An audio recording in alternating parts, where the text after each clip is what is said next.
नमस्ते। आर्यावर्त की कहानियाँ में आपका स्वागत है। हम पढ़ रहे हैं श्रीमद् भगवत गीता का अध्याय 9 राजविद्या राजगुह्य योग, जिसमें भगवान श्री कृष्ण ने समझाया कि निराकार से साकार सृष्टि को ब्रह्म ने प्रकट किया और अंत में वह फिर निराकार में मिल जाएगी। भूतों को भी स्वयं ब्रह्म ने प्रकट किया, पर भूतों के गुण ब्रह्म में नहीं हैं। जिस प्रकार आकाश में वायु सर्वत्र व्याप्त होते हुए भी आकाश सबसे अलिप्त है, उसी प्रकार सब भूत उसके सहारे रहते हुए भी वह उनसे अलिप्त है। यहाँ यह विशेष ध्यान देने की बात है कि गीता की राज विद्या का गुह्य रहस्य यही विरोधाभास है।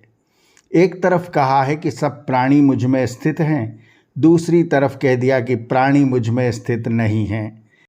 एक तरफ कहा कि मेरी आत्मा भूत भृत है, प्राणियों को धारण करने वाला है, दूसरी तरफ कह दिया कि मेरा आत्मा भूतस्थ नहीं है, प्राणियों को धारण करता हुआ भी उनमें अपनत्व को डालकर नहीं रह रहा। यही तो सृष्टि के रचयिता का सबसे बड़ा योग बल है। वह प्राणियों को अपने भीतर बिठाकर भी न बिठाए हुए है, उनको उत्पन्न करके उनका भरण पोषण करते हुए भी उनके साथ लगाव में नहीं बंधा। कमल का पत्ता पानी में है, परंतु पानी में रहता हुआ भी पानी में नहीं है। यही वह रहस्य है जो दिखता नहीं, छुपा हुआ है, गुप्त है। श्री कृष्ण इसी रहस्य को गुरु बनकर अर्जुन के कान में फूंकना चाहते हैं। उनका कहना है कि जैसे भगवान सृष्टि के कण कण को रचकर भी कण कण में व्याप्त होकर भी सृष्टि से अलग है, अंदर होते हुए भी बाहर है, इसी प्रकार मनुष्य सब सृष्टि में रहता हुआ सब कर्मों को करता हुआ कर्मों से अलग रहता है। तब मानो कि वह राजविद्या और राजगुह्य को जान जाता है। अब श्लोक क्रमांक 7 से।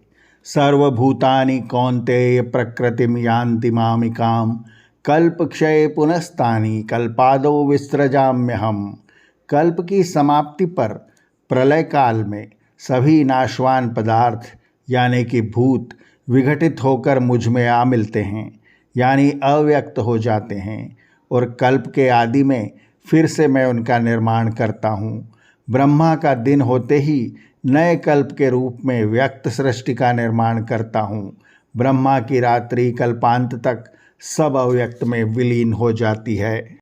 प्रकृतिम स्वामवष्टभ्य विसृजामि पुनः पुनः भूतग्राम मामिमं कृत्सन्मवशं प्रकृतेर्वशात्।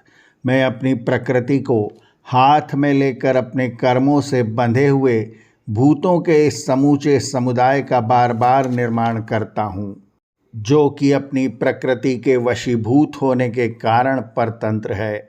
न च मां तानि कर्माणि निमग्नान्ति धनंजय उदासीनवदासीनवसक्तं तेषु कर्मसु। परंतु इस सृष्टि निर्माण के कार्य में मेरा कोई लगाव नहीं है, आसक्ति नहीं है। हे अर्जुन, मैं उदासीन सा रहता हूँ, इसलिए सृष्टि निर्माण करने का कर्म करके भी कर्म बंधन से अलिप्त रहता हूँ। ऐसा ही भगवान सभी मनुष्यों को करने का कह रहे हैं अर्जुन के माध्यम से, कि कर्म करते हुए भी कर्म बंधन से किस तरह अलिप्त रहा जाए। मयाध्यक्षेण प्रकृति सूयते सचराचरम हेतुनानेन कौन्तेय जगद्विपरिवर्तते। मैं अध्यक्ष होकर प्रकृति से ही सब जड़ और चेतन सृष्टि का निर्माण करवाता हूँ। मेरे मूल में होने के कारण ही सृष्टि का बनना बिगड़ना हुआ करता है। अवजानन्ति मां मूढ़ा मानुषिं तनुमाश्रितं परम भावम जानन्तो मम भूत महेश्वरम मोघाशा मोघ कर्माणो मोघ ज्ञाना विचेतसः राक्षसी मासुरीं चैव प्रकृतिम मोहिनीं श्रिताः। मूढ़ या मूर्ख लोग मेरे परम स्वरूप को नहीं जानते, इसलिए मुझे मनुष्य शरीरधारी समझते हुए मेरी अवज्ञा करते हैं। वे यह नहीं जानते कि मैं ही सब भूतों का ईश्वर हूँ। जो लोग ऐसा मानते हैं उनकी आशा व्यर्थ, उनके कर्म व्यर्थ, ज्ञान निरर्थक और चित्त भ्रष्ट है। वे मोह में डाले रखने वाले राक्षसी तथा आसुरी स्वभाव का आश्रय लिए हुए हैं। राक्षसी और आसुरी स्वभाव के कारण ही वे मेरे परम स्वरूप को नहीं जान पाते। आर्यावर्त की कहानियाँ के अगले अंक में भी जारी रहेगा गीता का 9वां अध्याय राजविद्या राजगुह्य योग।